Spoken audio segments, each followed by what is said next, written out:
Hello and welcome to the latest episode of Sports Miles Football Shorts. I'm Barney Corkhill. I'm here with our football editor Matt Law, and we're here to talk about game week 26 of the Premier League season. The great comeback is on now. It started last week. I clawed back 4 points. Still a big old 23-point gap, but finally started to make progress for the first time in a few weeks. But let's get straight into game week 26. And it starts with, we could probably call them the champions elect at this stage. Manchester City, 10 points clear at the top of the table, aiming for a 20th consecutive win across all competitions. It's a ridiculous run of form that they're on. They're playing a dangerous team in West Ham. They're sitting in the top four, 25 games of the season gone, which is a fantastic achievement in its own right. Obviously beat Tottenham in a huge game for them last time out, but tests don't get more difficult probably in European football, yet alone English football, than a trip to the Etihad Stadium at the moment. So how do you see this one going, Matt?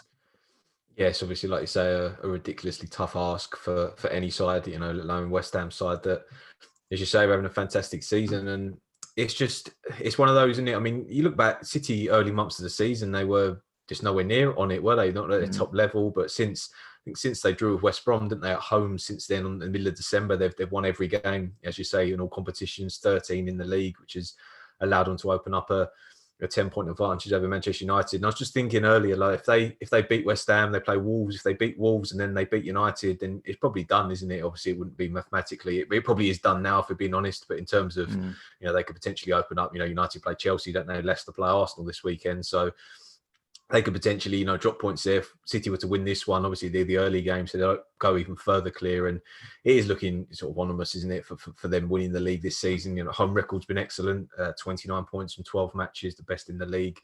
As you say, kind of against West Ham side, who have been, they've been okay on the road. They've got second best home form in the league this season, which surprised me when I saw that. They've been excellent. Obviously, no fans at the London Stadium, but pretty good on the road. As you say, Tottenham beat Tottenham last time out, a huge win. Jesse Lingard coming up with the goal, and it looked like it might be disallowed, didn't it? They did their best VAR, but couldn't disallow it, and just a huge win, sitting in fourth in the table, and only 4 points off United in second. So if they were to go and win this game, West Ham, I still don't think West Ham will finish top four. I think it'll be beyond them. As I say, though, I think top six, top seven, potentially Europa League spot would be in their grasp, and a fantastic season. David Moyes had his press conference this morning, didn't he, and said, Fredericks might be out, but probably wouldn't have started anyway. Yarmolenko's still out, but in terms of, players that you'd expect to play in the first 11, they're pretty much going to be okay for this game. So Antonio will play through the middle. I think team selection for City is going to be very interesting. They've obviously got, I think that's the thing with City at the moment, they've only got one injury at the moment, Nathan Ake. Everyone else is okay. I was just running through, I did the predicted 11 for this yesterday, and it's so difficult to pick a side. You fancy he'll rotate from the Mönchengladbach game, but it's got so many just ridiculous options. Jesus and Aguero are both there. Sterling can play through the middle. De Bruyne, Foden, Mahrez can go on and on and on, the players that could play there. But tough game for West Ham. I do think it'll be tight, though. I don't think City will blow them away. I think West Ham deserve respect this season. Obviously, he's missing Ogbonna. I should have mentioned earlier in terms of injuries, but he's been out for a little while now. But yeah, tight game. But I do think City will win. I've gone City 2-1. Yeah, I've actually gone for a more comfortable Man City win. The thing about those Man City players you mentioned there, you list them all off, they're all in great form as well. Obviously, maybe not put Aguero in them. Jesus maybe yet to hit, top form this season, but certainly all those midfielders and attacking midfielders are just in great form. And obviously the biggest headache for Guardiola at the moment is getting them all, giving them all enough playing time to keep them happy, because all of them really deserve to be starting these games. So they've got so many players in such good form. It is difficult to see anyone stopping them. And I have been obviously really impressed by West Ham so far this season. That win over Tottenham before that, I said they'll be licking their lips going into that game. They would have really fancied that one. Probably the first time in a long time they've gone into a game against Tottenham, arguably feeling like the better team. Obviously, at Tottenham have got these star players who are capable of hurting any team in the world, really.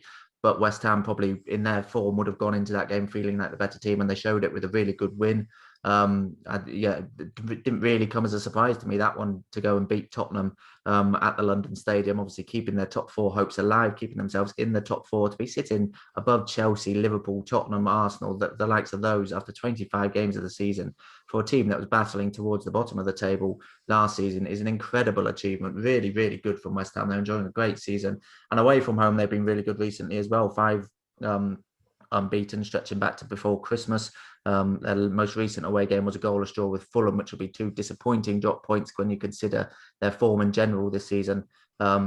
But if you look back at their past, so far this season, they've lost at Arsenal, they've lost at Liverpool, they've lost at Chelsea. So those really big games, they came within a whisker of losing at Tottenham before that incredible Lanzini equaliser to make it 3-3 in that game. So those big games, they tend to fall just short in. And obviously this one, as we've said already, is the biggest test yet, the biggest test in the league at the moment, to go away to Manchester City. So yeah, I have been impressed by West Ham, but I can see them being comfortably second best in this one. I just think everyone's comfortably second best to Man City in the league at the moment. So yeah, I've gone for maybe a bit of an ambitious 3-0 Man City win in this one. You can see them. It's just very hard to back against them. They're absolutely dominating games at the moment. They're having things their own way. They only beat Arsenal 1-0 last time out in the Premier League. They got that goal early, then just sort of took their foot off the pedal. Arsenal never really threatened to get back in that game. They just completely dominated.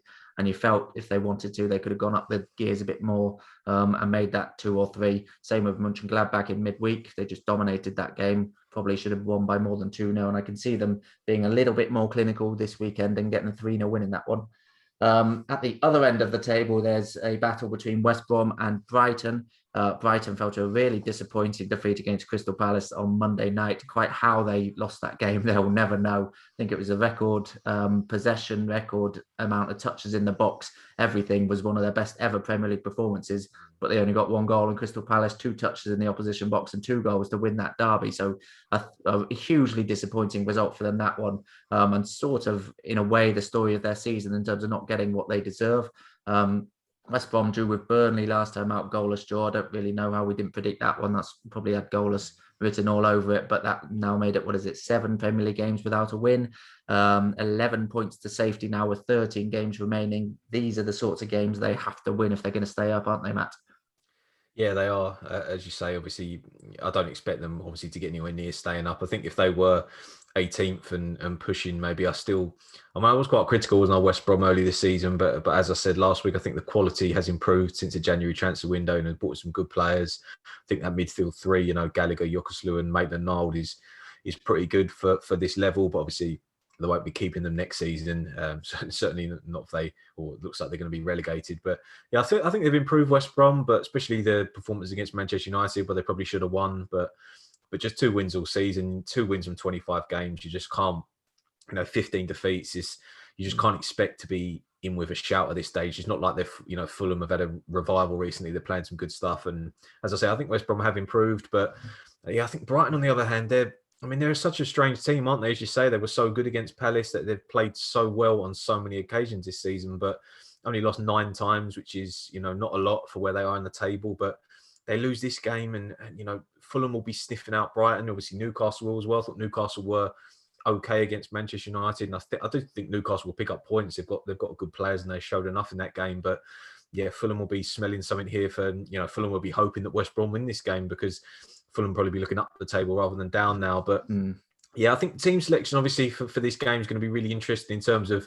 obviously West Brom will be missing Ajayi. He got sent off, didn't he? You fancy O'Shea will come into the back, and Robert Snodgrass won't play. Sam Allardyce said in his press conference he had a knee injury. He's got a bit of a calf problem now, so he won't play.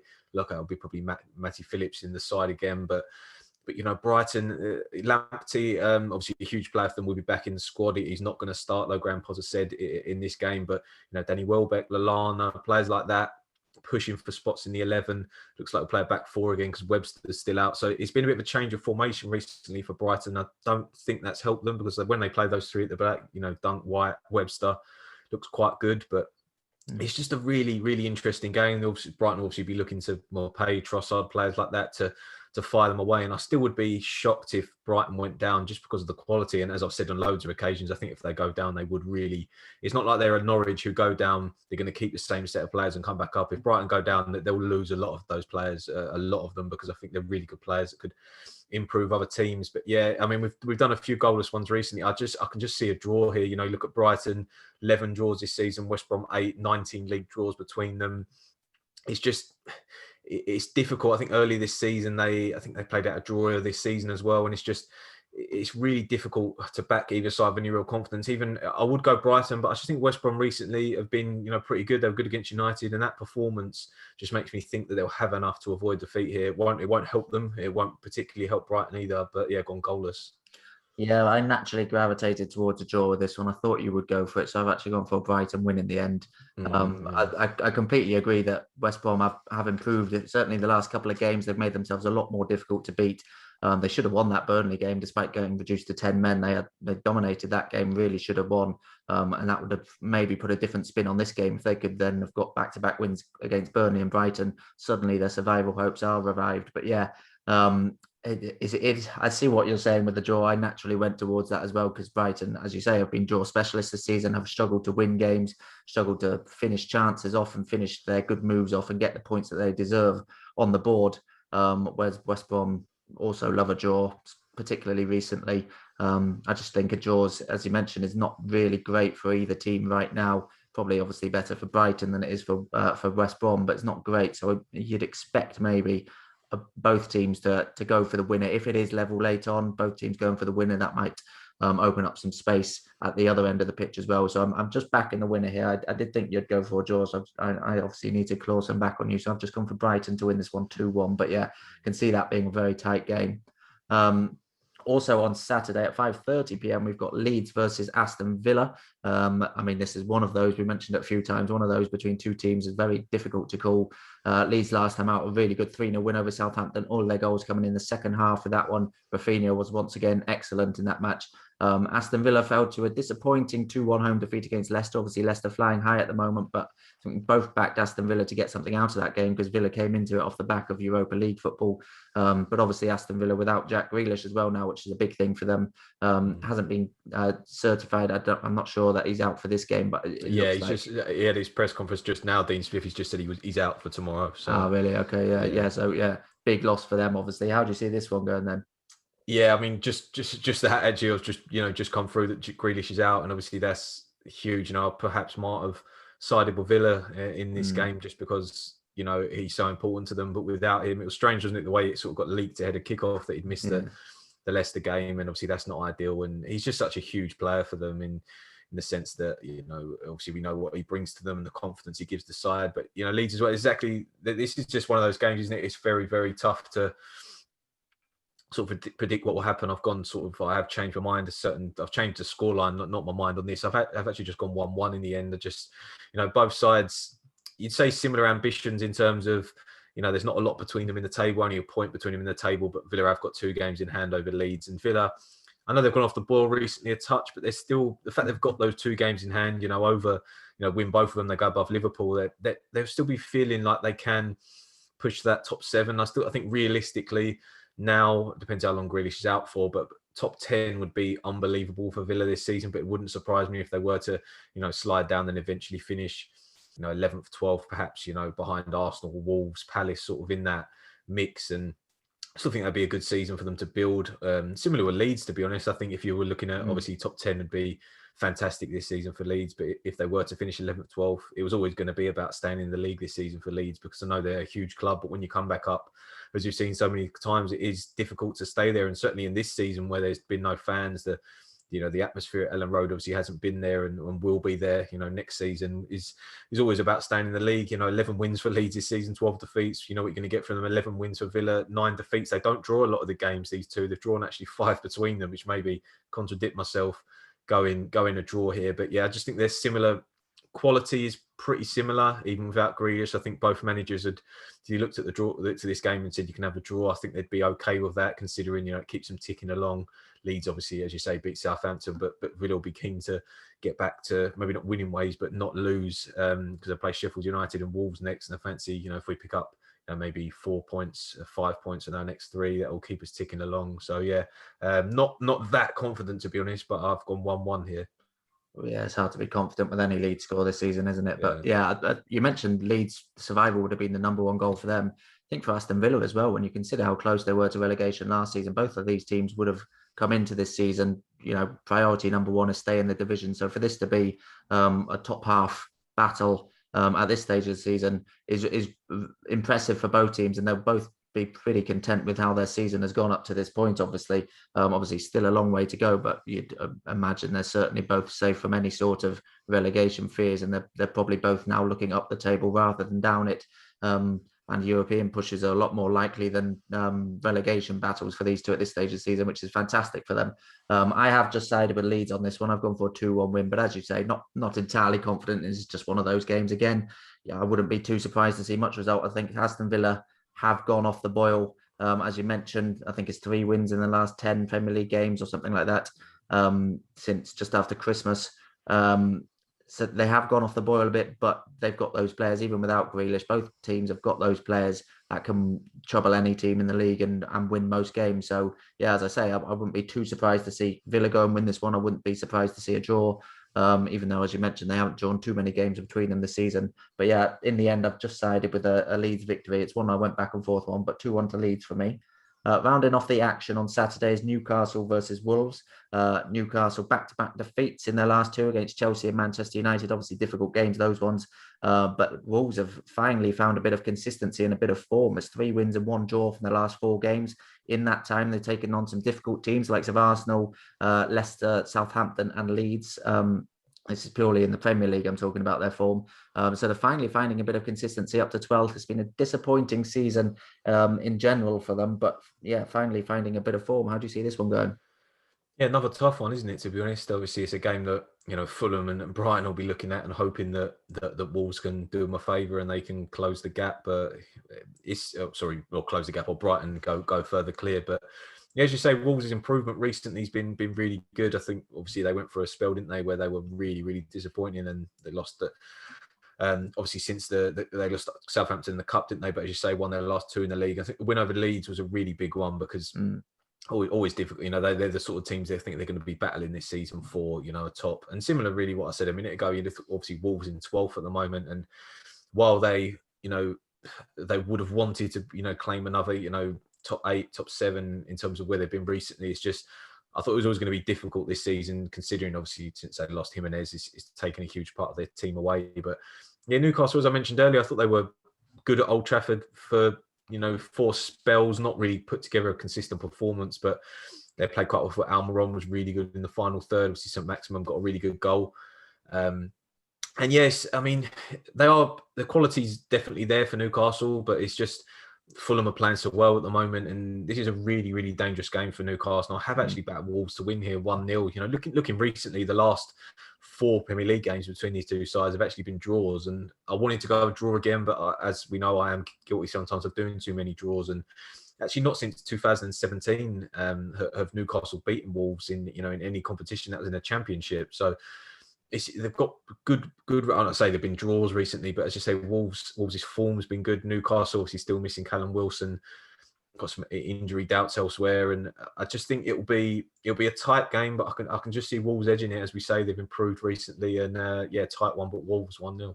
Yeah, I've gone exactly the same. I think Wolves aren't scoring too many goals, obviously, without Jimenez in their side. But their form is on the up for certain, and Newcastle's form is not. Obviously, we've mentioned many times on this podcast, Callum Wilson, the importance he has to them. And it is just difficult to back them without him in their team, even to score too many goals. And yeah, as we mentioned last week, the prospect of that gap closing to 3 points and, that safety net is really gone from Newcastle now.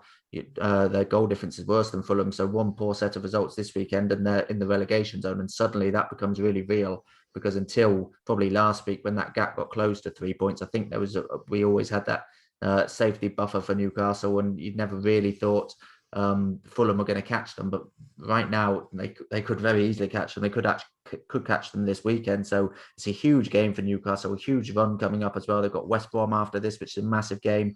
Aston Villa at home, which they'll be eyeing as a potential source of points, and then Brighton away. So an absolutely huge run of fixtures.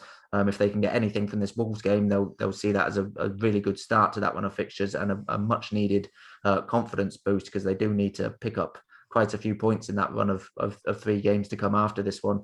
And they'll probably be seeing this one in a similar vein to that Aston Villa one, to be fair, a good chance at home to pick up points. So it's a huge game for them. But yeah, we're both backing Wolves to come out on top in this one 1-0. It's a busy day of action on Sunday. Lots of good games there. At 12 p.m, there's Crystal Palace versus Fulham. We just mentioned Fulham there could climb out of the bottom 3. They'll know, obviously, Newcastle's fate by the time they kick off, so they'll know whether a win will take them out of the bottom 3.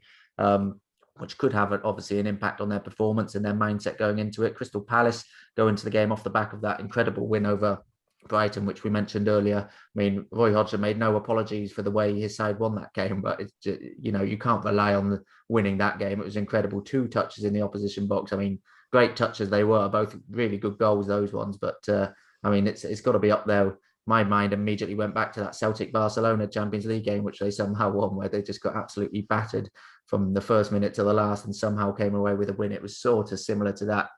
Crystal Palace won't really know how they came away with a victory in that one, but they did.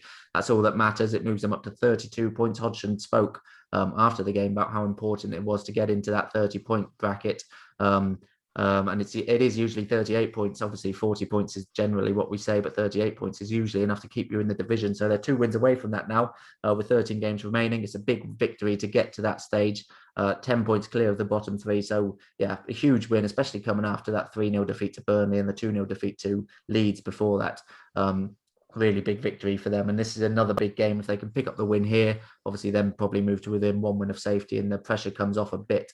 But I just think their performances have not been very impressive recently. Obviously, I mentioned those 2 against Leeds and Burnley. Performance against Brighton wasn't good. As I mentioned, somehow came away with that. Whereas Fulham, they've got a bit of a head of steam. They've got a bit of momentum behind them. They beat Sheffield United last time out. Safety is a much, much more realistic prospect now than it was even a month or so ago. And they're starting to turn some of those draws into wins, unbeaten in the last 4 Premier League games. I can see that continuing here. I'm backing a Fulham win here. I've gone for 1-0. Yeah, very, very close to going the same, and I hope that's the case because, as we know, I do like Fulham and I want them to stay in the league. But yeah, I find it difficult, I think, to back Fulham in this game. I think obviously the win over Sheffield United last time out was absolutely huge, wasn't it? It was such a massive, arguably one of their biggest of the season. Look, one with a goal just past the hour, and to beat the Sheffield United side, who obviously are, not mathematically, but are pretty much down. It was just so important. And as you say, Fulham's improvement's been there for all to see. It's been excellent. You look at their starting 11 now that Scott Parker can put out on a consistent basis, and it's actually a really good side, a side that I think is good enough to stay in the league. I think Loftus-Cheek's been really good recently, and this is the type of game they'll be. As you say, I wouldn't be surprised at all to see them win, but I just struggled to go. I'm just going to draw in the end. Just Fulham this season, 10 Premier League draws. Palace haven't actually drawn that many, only 5, but as you say, they obviously last time out against Brighton somehow managed to win. Been a good big period, as you say, for Palace. I think the middle from they beat West Brom, didn't they? Put 5 past West Brom, but then didn't win again until the start of January, and then went on another poor run, which left them just sliding down the league. But as you say, won 3 of their last 5, which at this stage of the season for a side that's looking to just put a bit of ground between them, it's obviously a fantastic run. And they play Manchester United and Tottenham in the next 2 after this, Palace. So still so many injuries, as we know. Obviously Zaha out, but I think it's 8 in total at the moment for Palace, and they always seem to have injuries. Palace, I don't know what it is. You look and they're always the team in the Premier League with the most injuries, obviously long-term injuries as well, and which is slightly concerning. For maybe that's something that potentially needs to be looked at, because it does seem to happen quite a lot. But Mateta obviously scoring last time out for Palace, and Benteke as well. Ayew, obviously Townsend. They've got options going forward even without some of their better players. Obviously Zaha standing out. But yeah, very, very interesting game, as you say. Palace or fancy, if they win this, they'll give them a really good buffer, and they could actually go level on points with Leeds in 10th if they win this game, depending on obviously what Leeds do. And yeah, Fulham will be eyeing and the possibility, as you say, of moving out the relegation zone, depending on Newcastle. But yeah, very, very tight. Almost went the same, but just a draw in the end, 1-1. Yeah, I'm just looking ahead to Fulham's fixtures actually. Ahead of this one, it's a really difficult run, so I think that will even increase their determination to get something out of this game, because this is probably on paper at least, their easiest match until early May. Looking at it, they've got a horrible run, haven't they? Tottenham, Liverpool, City, Leeds, Villa, Wolves, and then Arsenal, and then Chelsea, and then Fulham on May 8th. So a really difficult run for them. So yeah, that places even more importance of getting the win here. But Matt's going for a draw. I'm going for a Fulham victory in that one. Gone for a lot different in this one, which is good. Yeah. A big game on Sunday, also at 12 p.m, is Leicester versus Arsenal. Really intriguing game, this one. We've said as many times, Leicester have really impressed us this season, flying high, 3rd in the table, but such a disappointing performance and result in midweek in the Europa League, losing 2-0 at home to Slavia Prague to get knocked out of the Europa League. Arsenal, by contrast, in Europa League, they'll be flying after that result, the late turnaround of Aubameyang goal to send them through to the next round in thrilling fashion against Benfica, that 3-2 victory off the back of that pretty meek 1-0 defeat against Man City. I don't think many Arsenal fans would have been surprised to see them lose to Man City. And, if probably offered them 1-0 beforehand, they might have even taken that, because Man City have beaten them by bigger scorelines than that in the recent past. But the way they went down in that one would have been disappointing. Never really laid a glove on Man City and just sort of succumbed to Man City's dominance in that game. But obviously there's the subplot of this taking place at 12 p.m. on a Sunday after Europa League exploit. So both teams might be feeling the effects of that one. It's an interesting game. How do you see it going? Yeah, very interesting one, as you say. Obviously, contrasting fortunes in the Europa League, as you mentioned, but not in terms of. But I thought Arsenal were very fortunate against Benfica. Obviously, the comeback's excellent, but we're struggling in that game and needed Saka to, as I mentioned, a player for a few weeks, probably a couple of months now. I just think Saka's unbelievable. We got 2 assists in that game and really saved them and sent them through to the next round. Obviously, it's a shame we're doing this before the Europa League draw, so we don't actually know who Arsenal have got. It potentially be, there's a lot of British clubs in there, so they potentially get a big draw. But yeah, Leicester, I think it really disappointing. I mean, it was a strong side that Brendan Rodgers picked, but it was still, Harvey Barnes was on the bench, wasn't he? Ricardo Pereira, Castagna, 3 players that will obviously start this game, and still a strong side, but slightly maybe underestimated the opposition a little bit. And yeah, very, very disappointing, because you do think Leicester could have had a real go in the Europa League this season. It's such an open competition. A lot of big clubs left in the Europa League this season. Obviously, Leicester won't be there, so disappointing. But yeah, at least it gives them the be able to concentrate on the Premier League. I say that they're still in the FA Cup, aren't they? Playing Manchester United towards the end of March, isn't it? I think in the FA Cup. But 4 straight Premier League games where they'll really be looking to. I mentioned last week, I think I still think that's the same. Everyone apart from Manchester City is battling for those top 4 positions, and as you say, Leicester sitting 3rd level on points at Manchester United, but only 4 points above West Ham. Only 6 points. I say only 6 points above Chelsea. It is a nice gap over 5th position, but that can quickly change. Lose here, Chelsea beat Manchester United. Everyone closes up again. Liverpool win, Everton win, and and suddenly you're looking over your shoulder. Yeah, it's a really big game. Arsenal. I said a few weeks now. Arsenal down 11th in the Premier League, and that's awful. I know Arsenal going through a transitional period, but finished last season, struggled last season in the Premier League. Again this season, 11 defeats from 25 games for Arsenal. As you mentioned, didn't really lay a glove on City. Lost as many as Fulham, haven't they? Yeah, I mean, I just don't think it's anywhere near good enough for me. I know, as I say, I know they're going through a period, but it's just not. They've improved in certain areas, but it's just not anywhere near close to being good enough. And I think they'll get beat again here, Arsenal, to be honest. I think Leicester. I think when you go and if you're Arsenal, you arguably want Leicester to win that game. So I think if a club high up the league suffers a disappointing defeat, you always think they're going to be even more determined to bounce back the next week. So Leicester losing in the Europa League is probably bad for Arsenal in a strange way, just because they'll be fired up. So yeah, I think it'll be a tight game, but as we know, Leicester pick up some big results against the big clubs, and I think they'll beat Arsenal here 2-1. Yeah, I've gone exactly the same. It is one I was a bit cautious of because of that Europa League exploits. It just makes them a bit more unpredictable. But both teams in the same boat in that sense. And the form book just points firmly to a Leicester win, 3 wins from their last 4 league games. Arsenal have got 3 defeats from their last 4 league games. After their arrival, Arsenal really started on another slump, really. And as you mentioned, 11th in the table, 11 defeats at this stage of the season. It's hugely disappointing. It's probably gone under the radar a little bit more than it would have in most other seasons. That poor run of form in their poor season. But yeah, really disappointing. And this is a difficult game for them. It's one of those. I'd be a lot more confident backing Leicester if it wasn't coming off the back of a Europa League game, even though Arsenal are in the same boat. But I think Leicester's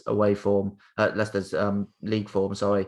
I was hesitant to back them against Aston Villa, but then they put in a good performance after a European game on the Thursday before that. They put in a good performance in that one. So they seem to be coping with those Thursday, Sunday playing, the build-up in fixtures. They seem to be coping with that quite well. So yeah, I can see them winning this one, certainly in terms of the form book and the league table and how they've performed domestically so far this season. There only looks like there should be one winner in this one, and we're both going for Leicester to win it 2-1. At 2 p.m. on Sunday, we've got the other North London team, Tottenham, are playing Burnley. Tottenham 9th in the table now. That disappointing defeat to West Ham last time out, really disappointing defeat. That made it 5 defeats in their last 6 league games. I mentioned Arsenal in 11th, disappointing. Tottenham in 9th is also hugely disappointing for them. The pressure's a little bit coming on Jose Mourinho now because of that. Obviously, a big win in the Europa League in in midweek to make it 8-1 on aggregate against Wolfsburg and seal their place in the next round. But you'd expect them to beat the Austrian team there. It's in the Premier League where their real tests are coming, and at the moment they're failing those tests. West Ham, obviously, the last one of those. Burnley, another draw last time out. They're picking up draws on a regular basis recently, against Fulham, against West Brom, going back against Brighton as well. All teams sort of in and around them towards the bottom of the table. But Burnley, 6 points clear of safety at the moment, so still a decent enough gap, but as we've seen from Newcastle recently, that gap can get cut down pretty quickly, so they need to carry on picking up points. They're by no means safe, and coming up to a run against Tottenham, Leicester and Arsenal, and then Everton in the next few. It's a difficult run of games for them.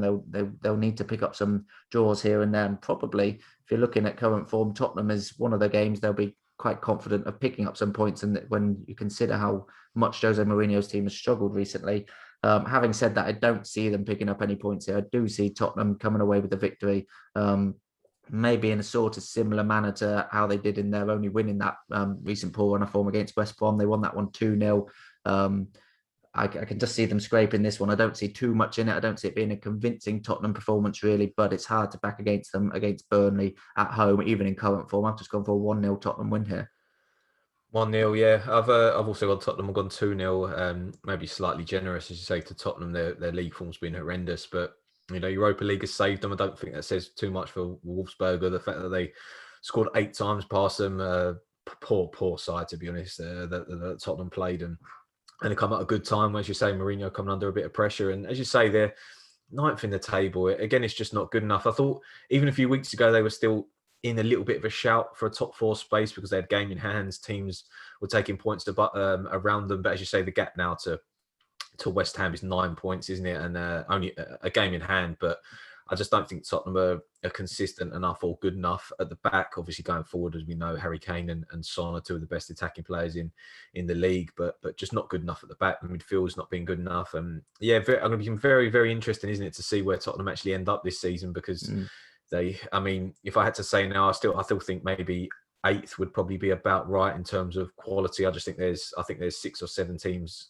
better than them in better form and a better squad, to be completely honest, even with 2 of the best players in the league. And yeah, Burnley on the other hand, I still think Burnley need to be, as you mentioned, they need to be very, very careful. And while Fulham will be looking at Newcastle, Fulham will also be looking at Brighton, also be looking at Burnley, only 6 points behind Burnley, Fulham at the moment, and lose this game, Fulham go and win. And I think Burnley have picked up injuries at a bad time, haven't they? Missing Wood and Barnes recently. And just look at I've always said Burnley are a side that can't afford to lose their, better attacking players. Vidra and Rodriguez started against West Brom, and with the greatest of respect, that's probably a championship front 2. Maybe that's a little bit harsh, but I just don't think that's good enough. Whereas Wood and Barnes are, very, very dangerous to us, 2 players that can cause, the best defenses in the league problems. And yeah, I just think they need to be extremely careful, Burnley, for what they're doing. I think they'll lose here in that gap. You fancy Wood shorten because you fancy that, Brighton, Newcastle, Fulham will, potentially pick up points. Or be surprised if all 3 of them lost. What's Brighton's game this weekend? West Brom. Yeah, you fancy if all 3 of them lost, it would be a surprise. So Burnley need to be a bit careful, as I say. And yeah, I don't think they'll get much change out of Tottenham recently. The Tottenham league form, as you say, has been awful, but a nice game for Spurs. So 2-0. Yeah, Tottenham's next 2 games against Burnley, Fulham and Crystal Palace. If they do harbour any designs of making the top 4 after all, they probably need maximum points from all those games, don't they? And me and Matt both backing them to get maximum points from the first of those. The standout fixture of the game week becomes at Stamford Bridge at 4:30. Chelsea versus Manchester United, always a big game. Chelsea got off to a great start under Thomas Tuchel, still unbeaten. I think, 6 wins and 2 draws, I think it is, across all competitions from his time in charge so far. Obviously a big win in midweek in their away tie against Atletico Madrid, sort of beat Atletico at their own game to a certain extent there. Olivier Giroud's stunning goal to win that one. Man United got the job done against Real Sociedad in midweek. They pretty much got the job done in the first leg, but a goalless draw at Old Trafford confirmed their place in the next round. They're also on a decent unbeaten run coming into this one. 8 games across all competitions now. It is unbeaten for them, but obviously their battle is that top 4 battle, which Chelsea are in. So it's a big game in terms of those Champions League hopes and which team might finish in the top 4. How do you see this one going? Yeah, it's a huge game, isn't it? It's always the one that the one that you look forward to. Speaking from a United fan's point of view, it's always a interesting game, always a big game, because there's always, stuff on the line in these sort of games. And just something added about games with Chelsea, down the years, it's been obviously a rivalry that's developed. And yes, it's a huge game, as I say, without, repeating myself. United is still in the top 4 battle, as you say, even though they're sitting second, and Chelsea very much in that battle as well since Thomas Tuchel come to the club. 2 points off West Ham. Chelsea 6 points above Manchester United. So I think if Manchester United could win this game, give them a really good sort of buffer over Chelsea at a key stage of the season, just coming into a period where there's going to be, a lot of games, both sides, as you say, have got European, got eyes elsewhere in terms of Europe, both sides still in the FA Cup. So there's a lot of different things happening, but the league form is, so always going to be important. I think the Atletico win for Chelsea, so impressive. I'd be surprised if that happened, if that was the normal season in Spain, a full stadium. I would be surprised if Chelsea went there and won, but they've taken advantage of the circumstances and played really well. I thought Atletico were poor in that game, to be honest. Their league form's gone off the boil a little bit recently, been not as good as they were early this season, but still a huge win. I think obviously injury situation for Chelsea is good, isn't it? Thiago Silva, he is the main doubt. The Thomas Tuchel press conference, I think it's 1:30 today, 1:30 or 2 today, so obviously find out whether Thiago Silva will be fit. You fancy he might be. I think he was quite close to playing against Atletico. Apart from that, Chelsea are okay. Manchester United as well. Ole Gunnar Solskjaer, and he said last night that Van der Beek, Cavani and McTominay hope to be available for this game. So Pogba obviously out, but it'd be huge if Cavani could come back in. I think if Martial was in good form, it would, you'd be able to put Cavani on the bench and sort of play it like that. But Martial's form's just been so disappointing that they really need Cavani back for this game. Obviously, strong side that started against Sociedad, wasn't it? In the second leg, Fernandes obviously played captain's side, come off at half-time. Rashford was brought on at half-time, which was a surprise, but good to see some youngsters, obviously Shoretiri and Amid Diallo getting game time as well. So it was a nice game for United because they could also give minutes to, Eric Bailly needed a game. Williams had some minutes, Alex Telles. It was a nice game. Daniel James, slight doubt as well. He come off with a bit of a muscular injury and he's been playing well recently. Daniel James, he probably would have been in with a shout at starting this game. I think the injury probably means that I think it'd probably be Greenwood on that right, Rashford left, Fernandes, and then Cavani up front if he's okay. McTominay, Fred in midfield. So huge game. Could make a case for either side winning it. I think, as you say, the form's been good for both sides in terms of league form. United beating Newcastle last time out with I wouldn't say impressive performance. It was a good win in the end. I think they certainly in the first half of that game, they huffed and puffed without doing too much. But Chelsea drew Southampton, didn't they? Similar story, really. I didn't think Chelsea were great against Southampton, to be honest. So both sides, obviously, as you say, desperate to win, but can't separate them here. It's very, very difficult. Draws down the years between these sides. I think it was draw earlier this season, wasn't it? Goalless at Old Trafford. But before that, United have actually won 3 of the last 5 between the two sides in all competitions. So yeah, tight one, but just 1-1 here. 1-1 here. I've gone for that elusive 0-0. I'm feeling confident about it. I think it could be one of those. I think obviously United's away form throughout the whole season has been really good. You should go back to it's incredible. January 19th was their last Premier League away defeat. Incredible run of form, which has sort of gone under the radar a little bit more recently because some of those wins have started turning into draws. But if you look at the teams they've drawn against since Christmas, they've drawn away to Leicester, they've drawn at Liverpool, they've drawn at Arsenal, these sorts of games against teams who are either up there around them in the table or, one of these big 6 rivals of theirs. In Arsenal's case, most recently, obviously drew against West Brom away from home, which was a really disappointing result for them. So I certainly agree that it's a draw is looking the most likely option, but I can't really see many goals. I think Man United, those draws against Liverpool and Arsenal were both goalless.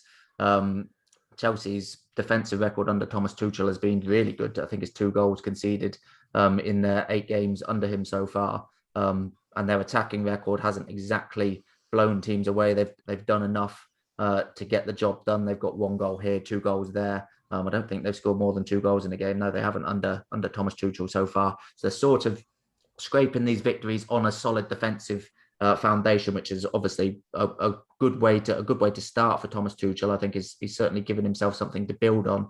The next stage will be to increase that attacking threat a bit more and maybe start winning games by a bit more goals, because as we saw against Southampton, if you concede a goal, you obviously need to score at least two to go and win the game.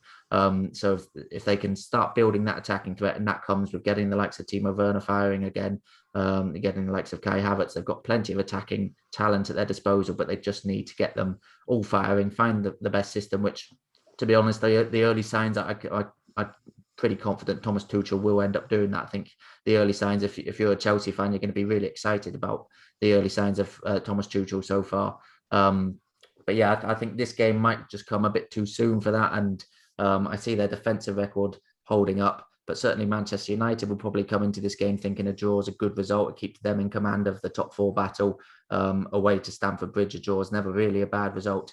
The onus is probably a bit more on Chelsea to go and get the win. But I think Manchester United, as we said, they're away. They don't lose away from home in the Premier League at the moment. And I can't see that happening at the moment. So yeah, I've gone for a goalless draw on this one. I think we finally might nail that goalless stalemate. At 7:15 on Sunday, there is Sheffield United versus Liverpool. Liverpool, I mean, their form at the moment is diabolical. It's sort of got to the stage. I think recently with their form, we've always been comparing it to last season. Last season was one of the highest bars we've ever seen in the Premier League to compare it against. But certainly that defeat against Everton last time out, I think that just sort of constitutes it. It's a dreadful run of form in any season. The stats are all pretty bleak. It's their worst home run of form since 1923. Only the second time they've lost that many games in a row at home in their entire club history. I think if they lose this weekend, it'll be 5 games lost in a row for the first time since 1953. So these are, you're going back before the days of Bill Shankly, before Liverpool became the major force in English football for the last time they went on a run this poor. So domestically has been so disappointing. And obviously that defeat to lose at home to Everton for the first time this century is the most disappointing defeat of the lot last time out. I personally think Liverpool did enough maybe to get a draw out of that game. I don't think the penalty was a penalty. I think that was a bit of a joke decision. And, if Salah scores his chance or Henderson's volley sneaks in, then it's a different game. And the dialogue around Liverpool's form is a little bit different, but there's no getting away from the fact that their losing run is dreadful at the moment. 6th in the table now, 5 points off the top 4. It's getting to a stage where they simply have to win now. It's must win. There's no more room for any more reasons or excuses behind their poor form. They just need to get victories on the board. I saw a stat during my research for this game that Liverpool, I think, have lost 6 of their last 9 Premier League games, which is as many as they'd lost in their previous 100 Premier League games, which is just incredible. I don't have the stats behind it, but I wouldn't think there's ever been such a dramatic dip in form so quickly after such a long period of success. So Klopp needs to find the answer. Obviously, I mean, getting hit by Jordan Henderson's injury out for up to 8 weeks, undergone surgery on his groin, is just, I've never seen a injury crisis like that in one area of the field consistently, time after time. Obviously, Van Dijk and Gomez and Matip now being out for the entire season, the 3 centre-backs he started the season with, you just can't really foresee that luck. Maybe a 4th centre-back. People usually have that just in case that happens, but it's very rare that happens. But for then to get Fabinho struck down and then Henderson time after time, it's just in that area of the field. I've never seen an injury crisis like that. It's just relentless for them. And obviously coming into this game, there's the tragic news that Alisson, his father died in Brazil this week, which is awful news, obviously, and wouldn't be surprised to see him maybe miss the game on compassionate grounds. For this one, that's yet to be decided. I think it'll be up to Alisson to decide if he wants to play, but obviously he would be a big loss to Liverpool, and he'd aid Sheffield United's chances. And it's difficult to see Liverpool keeping a clean sheet domestically at the moment. I think it seven games since their last clean sheet in the Premier League. Sheffield United, as you alluded to earlier, pretty much down now. They had a bit of a revival, but now 3 Premier League defeats in a row, last time out against Fulham especially. I think that's killed any chances of their survival, I think, personally. I'm backing them to get on the score sheet, and such as Liverpool's form at the moment, I wouldn't be too surprised if Sheffield United go and get a point from this game, but I just can't back Liverpool to not win against bottom of the table. I just can't do it. So I've gone for a 2-1 Liverpool win in this one. Yeah, I thought you would, as soon as you said you bet them to get on the score sheet. Yeah, I've gone the same, 2-1, 2-1 Liverpool here. Yeah, it's difficult to back Sheffield United, isn't it? As we say, obviously they're rock bottom of the table, and as you mentioned, we both said, didn't we, the West Ham game probably really killed any chances that they had, and then to lose to Fulham as well.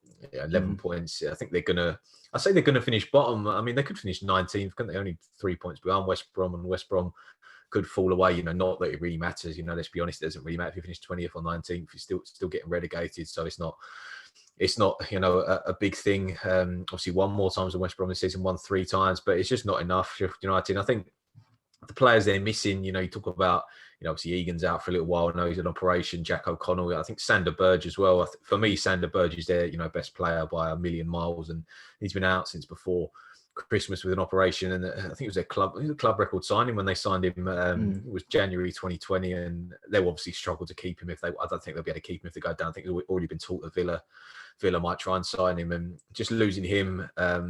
A key stage, such a big player, and the quality has just not really been there for Sheffield United. And Liverpool, it's almost like if you're a midfielder for Liverpool, you don't want to be put in at the back because it's just sort of a curse, isn't it? At the moment, you're going to get injured and be out for a while. So remarkable situation in terms of injuries back there. But you fancy in this game, Liverpool will have enough to win, and it's a big period, isn't it? You're talking about, obviously, as you mentioned, the gap to the top four is 6 points, isn't it? 5 points, sorry. But you're talking about this weekend. If Liverpool were to win this one and then go beat Chelsea next week, obviously Chelsea, Manchester United, if that was a draw, if West Ham lose to City, it could be a different picture next week. Could be even better for Liverpool the week after, depending on how they get on. So obviously the game against Chelsea in the next home game is, a huge game, one that, hopefully will be a good game and very important for the top four race. So yes, a big period for Liverpool. Sheffield United, they just haven't got, if they were in Fulham situation, might even back them to get a point here, just because I think they'll be battling hard. I still think they'll obviously battle. They've got a manager who won't let them sort of drop their levels at all. He won't stand for that. But tough game, even considering Liverpool's form. So 2-1 Liverpool. Yeah, I am still backing Liverpool to get top four, but I think if it's going to happen, they need to start winning again soon. And this, on paper, is a pretty good game for them. We mentioned Liverpool's centre-back problems. We also need to mention Sheffield United have been pretty decimated in that area of the pitch as well by injuries. But one stat I also saw in the research for this game was they've reached 20 defeats quicker than any other team in English top flight history. So those awful records keep coming. We are witnessing one of the worst seasons in top flight history. They should pass the Derby total of 11 points. They're currently on 11 points. So they only need 1 point for the last 13 games. So you'd fancy them to comfortably pass that. But they keep breaking those unwanted records. I could see that becoming defeat number 21. Both of us can, by a 2-1 scoreline.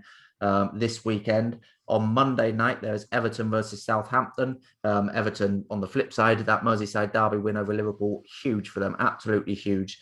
To win at Anfield for the first time since 1999, it's obviously been a huge weight on their shoulders for a long time. They've had some good times obviously since then, and many positives so far this season. Carlo Ancelotti coming in has lifted them back towards European contenders. But to get that weight off their shoulders, finally winning at Anfield, finally winning a Merseyside derby for the first time in over a decade, will be huge for them. And they'll be desperate now to build on that, because if they go and lose this game, even draw this game, obviously that undermines the Anfield win. I think the Anfield win will be a big memory for them for a long time, because it's been such a long time.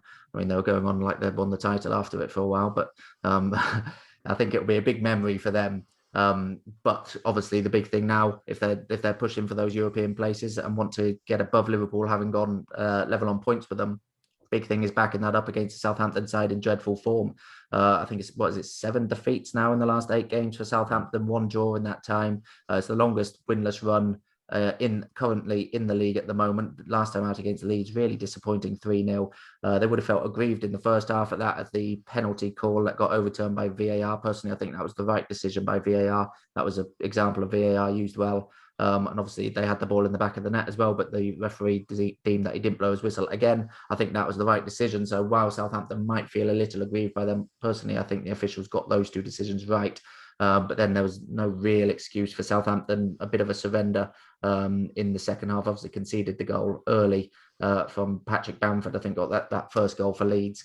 And Southampton did respond quite well. They had a couple of chances soon after, but Leeds, sort of blew them away a little bit in the second half there. So a really disappointing defeat after that morale boosting draw at Chelsea, at home to Chelsea, because that Chelsea game was probably one of the most difficult, certainly on paper, in recent times. And when you consider the really poor losing run they've been on, that was a big point for them, but they failed to build on it. And now they've got this difficult game. They've got Man City coming up soon, Sheffield United in between those, the Everton and Man City games, which will be a big game for them. But we mentioned last week they're sliding down the table, 30 points. They're only 8 points clear of the relegation zone themselves. I don't expect them to get dragged in, but they do need to start picking up points and certainly end this losing run soon. Personally, I don't see it happening here. This is a game I went back and forth on quite a lot, and with a few different scorelines.